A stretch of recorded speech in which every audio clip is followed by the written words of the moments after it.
ఓం సదాశివసమారంభాం వ్యాసశంకరమధ్యమాం అస్మదాచార్యపర్యంతాం వందే గురుపరంపరాం. జ్యోతిష్ శాస్త్రాన్ని భావితరాల వారికి ప్రసాదించిన ఋషుల యొక్క పాదపద్మాలకి నమస్కారం చేసుకుంటూ, అలాగే నాకు ఈ జ్యోతిష విద్యను నేర్పిన గురువర్యులు జ్యోతిష బ్రహ్మ కీర్తిశేషులు శ్రీ ఏరంకి సూర్యనారాయణమూర్తి గారు, సూర్యశ్రీ దైవజ్ఞ గారి యొక్క పాదపద్మాలకి నమస్కారం చేసుకుంటూ, ఓం శ్రీ మహాగణాధిపతి నమః, శ్రీ గురుభ్యో నమః, హరి ఓం. వీక్షకులందరికీ నమస్కారం. వృషభ రాశి వారికి ఈ వారం సానుకూలమైనటువంటి ఫలితాలు గోచరిస్తూ ఉన్నాయి.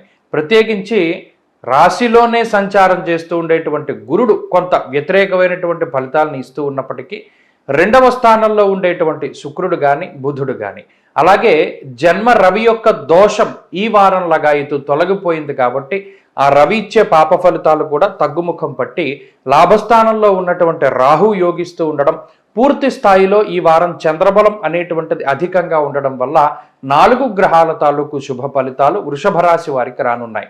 అయితే ఈ శుభగ్రహ సంపత్తి ఈ రాశి వారి యొక్క ఆరోగ్య పరిస్థితులపై, కుటుంబ పరిస్థితులపై, ఆర్థిక పరిస్థితులపై, ఉద్యోగ వ్యాపారాలపై ఎక్కువ ప్రభావాన్ని ఈ వారం చూపుతూ ఉంటుంది.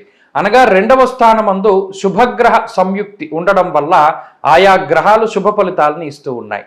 అనగా ఉద్యోగ వ్యాపారాలలో ఎదుగుదల, ఆర్థిక పరిస్థితి కొంత మెరుగుపడుతూ ఉండడం, ఖర్చులు తగ్గుతూ ఉండడం, కుటుంబ సభ్యుల మధ్యలో ఉండేటువంటి మనస్పర్ధలు, చిన్నపాటి మాట పట్టింపులు ఇవన్నీ కూడా తగ్గుతూ ఉండడం లాంటి అంశాలు ఈ వారంలో చూడవచ్చును.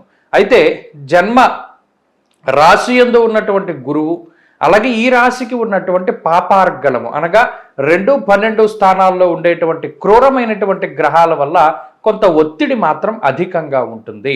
ఉద్యోగ పరంగా కానీ వ్యాపార పరంగా కానీ కొంత ఎక్కువగా శ్రమపడేటువంటి పరిస్థితులు ఈ వారంలో కనబడుతూ ఉన్నాయి.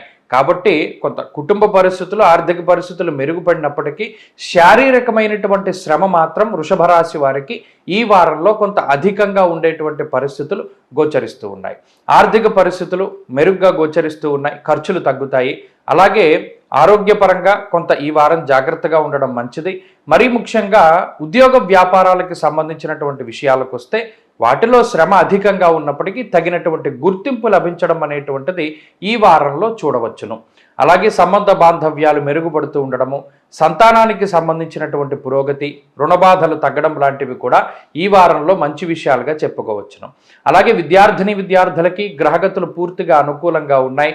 దూర విద్య, విదేశీ విద్య, పోటీ పరీక్షలు, అలాగే మౌఖిక పరీక్షల్లో విజయాన్ని సాధించడానికి అవకాశం ఉంటుంది. స్త్రీలకు ప్రత్యేకించి ఈ గ్రహస్థితి మానసిక ప్రశాంతతని ఇస్తూ కుటుంబపరమైనటువంటి అభివృద్ధికి, ఆరోగ్యాభివృద్ధికి, ఉద్యోగ వ్యాపారాభివృద్ధికి కూడా కారణమవుతుంది. వృషభ రాశి వారి ఈ వారంలో మరింత అనుకూలమైనటువంటి ఫలితాలను సాధించడానికై దక్షిణామూర్తి యొక్క ఆరాధన చేస్తూ ఉండడం చెప్పదగినటువంటి సూచన. ఈ వారంలో కలిసొచ్చేటువంటి రోజు శుక్రవారంగా చెప్పవచ్చును. అదృష్ట సంఖ్య 1, అదృష్ట వర్ణము తెలుపు. తదుపరి మిథున రాశి.